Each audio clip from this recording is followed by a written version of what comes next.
नमस्कार दोस्तों, आपसे अनुरोध है कि इस चैनल को आप सब्सक्राइब करें और यदि यह वीडियो आपको अच्छा लगे तो इसे लाइक और शेयर जरूर से जरूर कर दें। देखिए, आज की जो शख्सियत हैं जिनके बारे में हम लोग बात करने जा रहे हैं वह भारत की ऐसी कंट्रोवर्शियल स्टेटमेंट देने वाली महिला हैं कि उनका नाम ही काफ़ी है। उनका नाम है कंगना रनौत। इन्होंने हाल ही में ऐसे स्टेटमेंट दिए हैं जो कि बीजेपी को एकदम से शर्मिंदगी उठानी पड़ रही है। बीजेपी न हाँ कह रही है न ना कह रही है। अब इसके पीछे का रहस्य क्या है, क्या कारण है जो कंगना रनौत इस प्रकार से काम कर रही हैं, ऐसा स्टेटमेंट दे रही हैं। आपको मालूम होना चाहिए कंगना जी मंडी से एमपी हैं और उन्होंने अच्छे खासे वोट से जीत दर्ज की है। हिमाचल प्रदेश के मंडी से आती हैं और वहीं से एमपी भी हैं। हाल ही में उन्होंने एक कंट्रोवर्शियल स्टेटमेंट दिया। क्या दिया? हमारे देश के किसानों को यह चाहिए कि वे फिर से हमारे प्रधानमंत्री से अनुरोध करें कि जो कृषि से रिलेटेड, एग्रीकल्चर से रिलेटेड 3 बिल थे जिसे प्रधानमंत्री जी ने वापस ले लिया था, यह कह करके कि हमारी तपस्या में कुछ कमी रह गई है, इसीलिए इसे लोगों ने स्वीकार नहीं किया। खैर, यह तो अलग विषय है। लेकिन इन्होंने जो कहा, इन्होंने कहा कि प्रधानमंत्री से हमारे जितने भी कृषकगण हैं, कृषक बंधु हैं, उन्हें अपील करनी चाहिए कि ये 3 कानून जिसे केंद्र सरकार ने वापस ले लिया था उसे पुनः लाया जाए और उसे फिर से लागू करने की प्रक्रिया शुरू की जाए।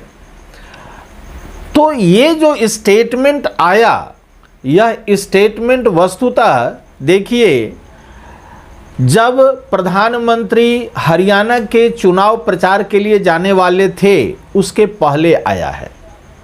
यानी इन्होंने किसानों को एक प्रकार से प्रोवोक किया है, उकसाने का काम किया है कि किसान यदि ऊपर उबाल करते हैं, कोई इसका विरोध करते हैं, तो फिर केंद्र सरकार और किसानों में जमकर फिर एक बार हो जाएगा।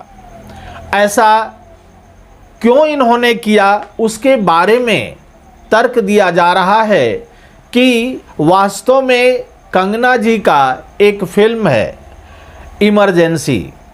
उस इमरजेंसी फिल्म को हमारी बीजेपी सरकार की सेंसर बोर्ड ने अनुमति नहीं दी है, यानी उसको पब्लिश करने की अनुमति नहीं दी है, उसे ठंडे बस्ते में डाल दिया गया है। इनके वकील ने कोर्ट में ये कहा है कि देखिए, ये लोग यानी सरकार, भारतीय जनता पार्टी की सरकार इसलिए नहीं दे रही है अनुमति क्योंकि इनको डर है कि ये, एकदम उन्होंने लिखित दिया है कि ये लोग यानी बीजेपी के लोग हरियाणा में चुनाव हार सकते हैं, इसीलिए इमरजेंसी फिल्म की इजाज़त नहीं दी जा रही है। तो ये जो चीज़ें हैं कि इमरजेंसी फिल्म से रिलेटेड, फिर हरियाणा के चुनाव को हारने और जीतने, सब कुछ मिला जुला करके धालमेल करके ये जो लाया गया है, इससे स्पष्ट पता चलता है कि कंगना जी की नीयत में कहीं न कहीं कोई खोट है। ये बीजेपी से एक तरह से टिट फॉर टैट के नीति पर जा रही हैं, बदला लेने की नीति पर जा रही हैं, ऐसा लग रहा है। मैं इस पर एकदम से सही रूप में नहीं कह सकता हूं कि आखिर इसके पीछे उद्देश्य क्या है, लेकिन अनुमान लगाया जा सकता है इसके पीछे कुछ बदले की राजनीति हो। तो इन्होंने तो इस प्रकार से कहा। इसके बाद उसमें एक साथ एक और भी चीज़ें जोड़ी कि वन नेशन वन इलेक्शन। अब इसके बारे में तो समझ में नहीं आता है कि इस स्टेटमेंट का यहाँ क्या तर्क था, क्या कुतर्क था, ये मैं नहीं कह सकता हूँ कि वन नेशन वन इलेक्शन। देखिए, और इसके बाद उन्होंने जोड़ा, इससे देश की जो आर्थिक स्थिति है, जो इलेक्शन के समय चरमरा जाती है, उसमें कुछ सुधार होगा, पैसे की बचत होगी, आदि आदि इन्होंने कहा।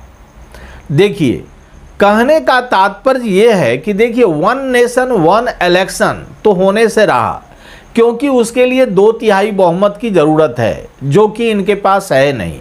ये तो अपने ही सांस गिन रही है बीजेपी। अभी 2 बैसाखी के बल पर ये सरकार टिकी हुई है। एक तरफ चंद्रबाबू नायडू जी हैं, दूसरी तरफ नीतीश जी हैं।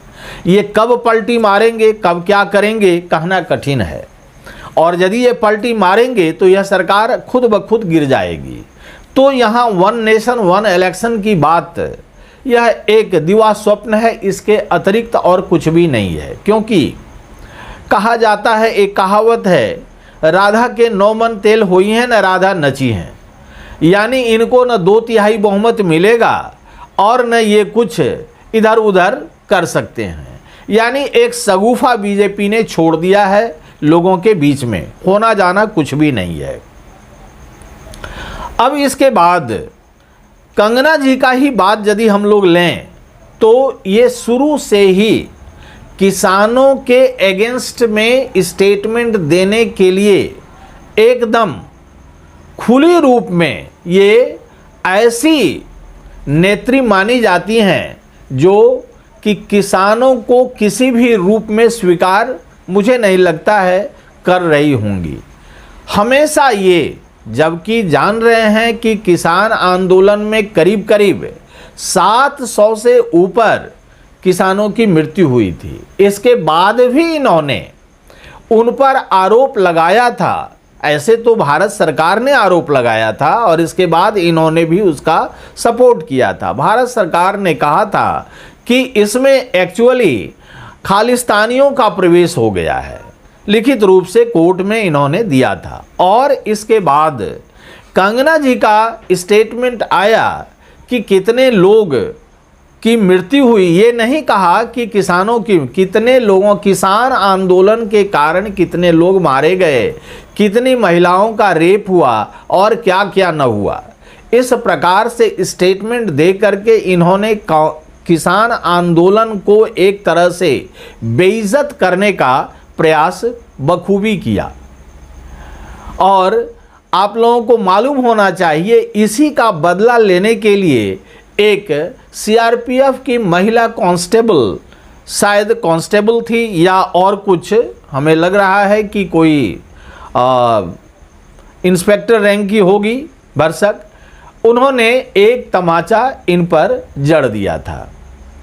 हालांकि ये बहुत दुखद घटना थी, इसे मैं सपोर्ट नहीं कर रहा हूँ, लेकिन ये इनका जो स्टेटमेंट आया इस पर एक तरह से प्रतिक्रिया थी। हालांकि उन्हें बाद में यहाँ से ट्रांसफ़र करके बेंगलुरु भेज दिया गया, लेकिन यह तो सभी लोगों को मालूम हो गया कि इनका जो एक्शन था स्टेटमेंट के रूप में, उसका रिएक्शन आया, जो कि दुखद घटना थी। मेरे हिसाब से अति दुखद घटना यह थी। ऐसा कभी नहीं होना चाहिए, क्योंकि वे माननीय सांसद हैं और माननीय सांसद को इस प्रकार से खुले रूप में इस तरह से बेइज्जती नहीं की जा सकती है, किसी रूप में नहीं। कानून आपको इसकी इजाज़त नहीं देता है, खैर वह अलग बात है। लेकिन हम लोग यहाँ पर कंसंट्रेट हैं कि कंगना जी ने ऐसा व्यवहार क्यों किया। क्या ये बीजेपी से सांसद होते हुए भी बीजेपी के एगेंस्ट में जा रही हैं? हालांकि इनका माफ़ीनामा आ चुका है। इन्होंने बाद में जब इनको पार्टी से प्रेशर मिला तो इन्होंने एक माफ़ीनामा निर्गत किया। उसमें इन्होंने कहा कि मैं अब एक्ट्रेस नहीं हूँ, मैं अभी सांसद हूँ, राजनीति में हूँ और जिस पार्टी से बिलोंग करती हूँ उस पार्टी के ही फुटप्रिंट पर हमें चलना होता है। यह मुझे आभास नहीं हुआ और मैंने जो स्टेटमेंट अब दिया, यानी कि किसानों के जो बिल थे जिसे वापस ले लिया गया था, फिर से इसको इंट्रोड्यूस कर दिया जाए, यह मैं अपना स्टेटमेंट इसे वापस लेती हूं और इस पर मुझे खेद है। तो माफ़ीनामा लेने के पहले इनका जो स्टेटमेंट था यह तो वर्ल्ड वाइड हो गया। ऐसा तो नहीं कि ये स्टेटमेंट, पहले जो स्टेटमेंट इन्होंने दिया था वह स्टेटमेंट दब गया हो, वही स्टेटमेंट चारों तरफ फ्लरिश हुआ और इनका जो माफ़ीनामा है वह दब गया है। तो देखिए ये इलेक्शन, देखिए ये जो इलेक्शन में है, यानी कि कहाँ का इलेक्शन, अभी सबसे बीजेपी के लिए करो या मरो की, है ना, नीति पर ये चल रहे हैं। हरियाणा इलेक्शन, सभी लोग जा रहे हैं, जितने भी इनके सदस्यगण हैं हरियाणा इलेक्शन में, सभी को लोग दौड़ा दौड़ा करके भगा रहे हैं, मीटिंग अटेंड नहीं करने दे रहे हैं। बड़े बड़े नेता को भी दिक्कत हो रही है। इधर प्रधानमंत्री का भी मीटिंग का है, हालांकि प्रधानमंत्री का मीटिंग पहले ही था, लेकिन उनको अमेरिका जाना था, इसीलिए वह मीटिंग कैंसिल हो करके अब यहाँ पर हुआ। अभी वहाँ पर कांग्रेस की स्थिति बहुत मजबूत हो गई है और ऐसा लग रहा है कि इन्होंने जो स्वप्न देखा था कि कांग्रेस के कुछ बड़े बड़े कद्दावर नेता को तोड़ करके बीजेपी में मिला लेंगे, वैसा भी नहीं हो रहा है। इसलिए ये लोग अब इस प्रकार से हमेशा जो भी स्टेटमेंट वहाँ जा रहा है, वह स्टेटमेंट कैसा जा रहा है, केवल और केवल कांग्रेस के जो नेता हैं उन पर जा रहा है कि उनके यहाँ फूट पड़ी हुई है। आप देखिए अपने घर को, यानी बीजेपी अपने घर को देखे कि कितनी फूट पड़ी हुई है उनके यहाँ। सभी लोग आपस में ही सिर फुटौल की स्थिति में है, कोई किसी को नहीं देखना चाहता है। जो जीतने वाले उम्मीदवार हैं वे पार्टी छोड़कर दूसरे पार्टी में ज्वाइन कर रहे हैं, स्थिति ये है। अब प्रधानमंत्री के वहाँ मीटिंग अटेंड करने के बाद क्या स्थिति होगी कहा नहीं जा सकता है, लेकिन मुझे नहीं लगता है कि किसी प्रकार का उसमें बदलाव होगा। और जितने भी कांग्रेसी नेतागण हैं, भले ही आपसी हर जगह कहीं न कहीं कुछ होता है, लेकिन इसका मतलब थोड़े ही है कि कांग्रेसी एकदम सरेंडर करने की मुद्रा में है। नहीं, बीजेपी वाले सरेंडर करने की मुद्रा में वहाँ आ गए हैं और इस स्थिति में ये आग में घी डालने का काम कंगना जी का स्टेटमेंट दे दिया है। यह स्पष्ट बताता है कि कंगना जी कभी न कहीं किसी न किसी रूप में पीछे के खुन्नस को यहाँ पर निकालने का प्रयास कर रही हैं और बीजेपी से बदला लेने की एक तरह से कोशिश की जा रही है इनके द्वारा। अब बीजेपी के पास दिक्कत ये है, पेशो पेश में ये है कि इनके साथ किया क्या जाए, कैसे इनको अपने लाइनअप में लाया जाए, किस प्रकार से इन्हें समझाया जाए, बुझाया जाए। लेकिन क्या ये नेत्री समझने वाली हैं? नहीं।